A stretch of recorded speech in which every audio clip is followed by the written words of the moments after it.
পটল তো আমরা অনেকভাবে বানিয়ে খেয়ে থাকি, তবে একবার এইভাবে পটল বাহার বানিয়ে খেয়ে দেখুন।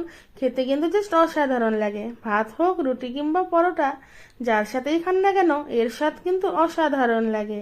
Hello everyone, welcome back to my channel Poppy's cooking and blog. আশা করি আপনারা সবাই ভালো আছেন, সুস্থ আছেন। আর আজকে আমি আপনাদের জন্য নিয়ে এসেছি এক দারুণ স্বাদের রেসিপি, পটল বাহার। আর এই পটল বাহার আমি কীভাবে বানিয়েছি সেটাই আপনাদের সাথে শেয়ার করব। তো ভিডিওটি যদি ভালো লাগে আমার ভিডিওটিতে লাইক, কমেন্ট অ্যান্ড শেয়ার করার সাথে সাথে আমার চ্যানেলটিকে সাবস্ক্রাইব করার অনুরোধ রইল। চলুন তাহলে দেখা যাক। এখানে আমি নিয়ে নিয়েছি পটলগুলোকে এরকমভাবে মধ্যে অল্প অল্প করে শির রেখে ভালোভাবে ছুলে নিয়েছি। আর এখন একটা ছুরির সাহায্যে এক এক করে সমস্ত পটলগুলো এইভাবে চিড়ে নিব। পটলগুলো এইভাবে চিড়ে নিলে পটলের ভিতরে সমস্ত মশলাগুলো খুব ভালোভাবে ঢুকবে, তাতে করে পটলগুলো খেতেও কিন্তু বেশ ভালো লাগবে। এখন এর মধ্যে দিয়ে দিলাম নুন আর হলুদ গুঁড়ো। নুন আর হলুদ গুঁড়ো দিয়ে পটলটাকে একটু ভালো করে মেখে নেব।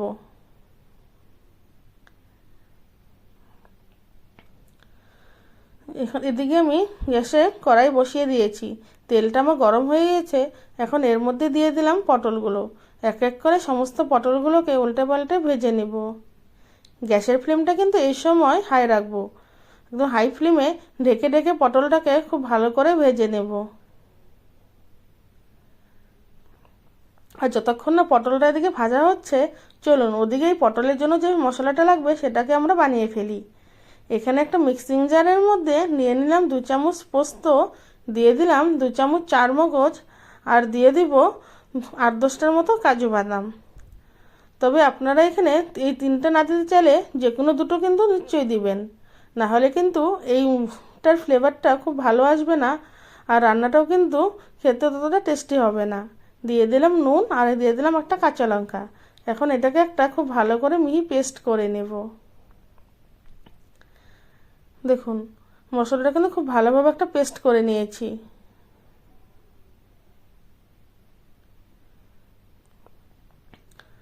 আর এদিকে পটলটাও কিন্তু অনেকটা সুন্দর করে ভাজা হয়ে গিয়েছে।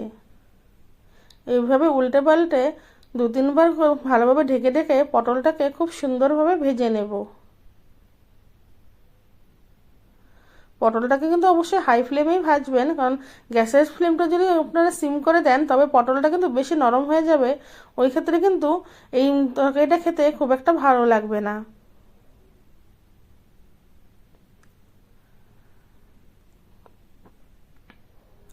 দেখুন এইভাবে উল্টে পাল্টে সমস্ত পটলগুলোকে খুব ভালো করে ভেজে নিয়েছি। এখন পটলগুলোকে একটা বোলের মধ্যে উঠিয়ে নিচ্ছি। ওই পটল ভাজার তেলের মধ্যে দিয়ে দিলাম সামান্য তেল, আর এখন ওইখানে ফোড়নের জন্য দিয়ে দিলাম গোটা জিরে, আর দিয়ে দিব গোটা গরম মশলা। দিয়েছি 3টে এলাচ আর একটা করে দারচিনি। মশলাটা থেকে যখন সুন্দর গন্ধ ছড়াবে তখন ওর মধ্যে দিয়ে দিব কাজু পোস্তর ওই পেস্টটা।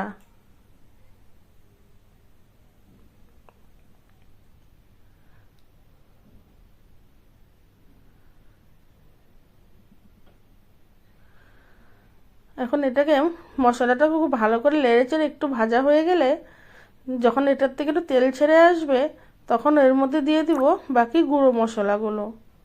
দিয়ে দিলাম হলুদ গুঁড়ো, দিয়ে দিলাম ধনে গুঁড়ো, আর দিয়ে দিলাম এখানে লঙ্কা গুঁড়ো, আর দিয়েছি জিরে বাটা।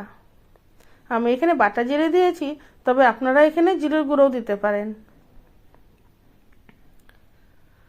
এখন সমস্ত মশলাটাকে একসাথে মিশিয়ে নিয়ে ভালো করে কষিয়ে নেব। দিয়ে দিলাম সামান্য জল, যাতে মশলাটা পুড়ে না যায়।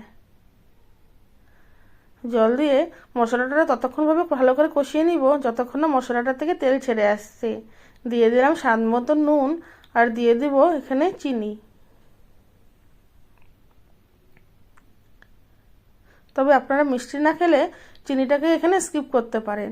তবে এই রান্নাটাতে কিন্তু পটলটা একটু মিষ্টি মিষ্টি হলে খেতে ভালো লাগে। আর এখন এর মধ্যে দিয়ে দিলাম ফ্যাটানো টক দই।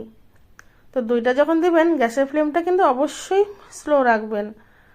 গ্যাসের ফ্লেমটাকে সিম রেখে দইটাকে দিয়ে খুব ভালো করে মিশিয়ে নেবেন। দেখুন মশলা থেকে খুব ভালোভাবে তেল ছেড়ে এসছে। এখন ওর মধ্যে দিয়ে দিলাম ভাজা পটলগুলো। পটলটা মশলার সাথে খুব ভালো করে মিশিয়ে নেব। এখন এর মধ্যে দিয়ে দিলাম আমি কিছুটা ছানা। ছানাটাকে আমি ঘরে বানিয়ে নিয়েছিলাম, তবে আপনারা এখানে কেনা পনিরও দিতে পারেন। তো ছানাটাকে হাত দিয়ে এরকম ভালোভাবে গুঁড়ো করে নিয়েছি। এখন সমস্ত কিছুকে ভালো করে পটলের সাথে মিশিয়ে দেব।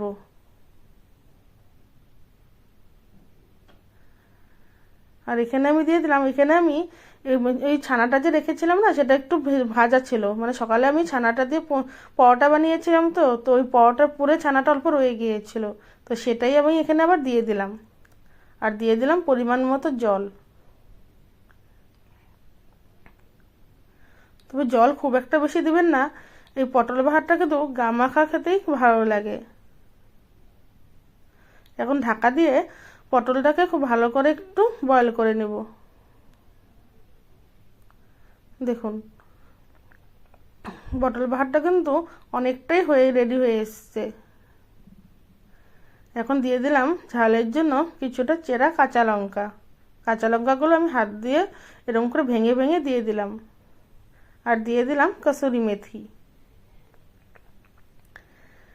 এই পটল বাহারটা কিন্তু খেতে বেশ দারুণ লাগে। আপনারা অবশ্যই একবার এটাকে ট্রাই করে দেখবেন। সমস্ত কিছুকে আবারও ভালো করে মিশিয়ে নিচ্ছি।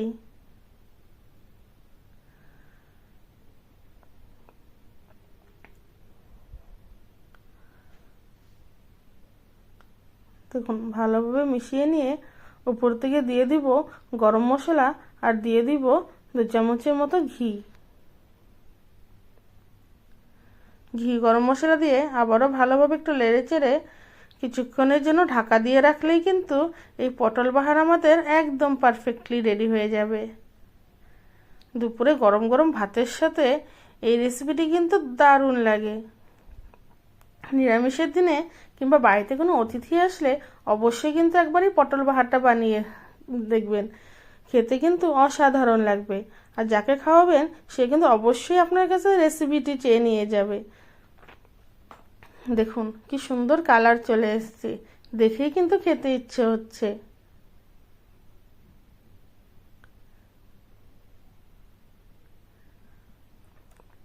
দেখুন আমাদের এই দারুণ স্বাদের পটল বাহার রেসিপি কিন্তু একদম পারফেক্টলি রেডি। ভাতের সাথে কিংবা পোলাও হোক বা ফ্রাইড রাইস বা রুটিও খান, পরোটা বা নান, যার সাথেই খান না কেন এটা কিন্তু দুর্দান্ত লাগে। তো আমার এই রেসিপিটি ভালো লাগলে অবশ্যই কিন্তু এটা একবার বাড়িতে অবশ্যই বানিয়ে দেখবেন। আর বানানোর পর খেতে কেমন হয়েছে সেটাও কিন্তু আমাকে অবশ্যই কমেন্ট করে জানাবেন।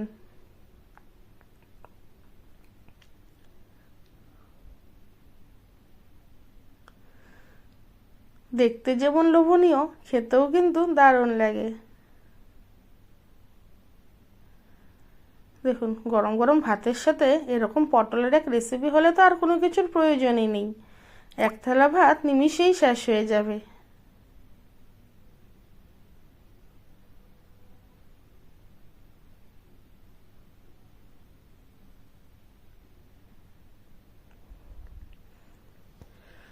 আমার এই ভিডিওটি দেখার জন্য আপনাদেরকে অসংখ্য ধন্যবাদ। ভিডিওটি ভালো লাগলে অবশ্যই আমার চ্যানেলটিকে সাবস্ক্রাইব করে আমার পাশে থাকবেন। আবারও একদিন আসবো আপনাদের সামনে আরও এক এরকম দুর্দান্ত স্বাদের রেসিপির সাথে। ততক্ষণের জন্য ভালো থাকবেন, সুস্থ থাকবেন। আজকের জন্য এটুকুই। টাটা।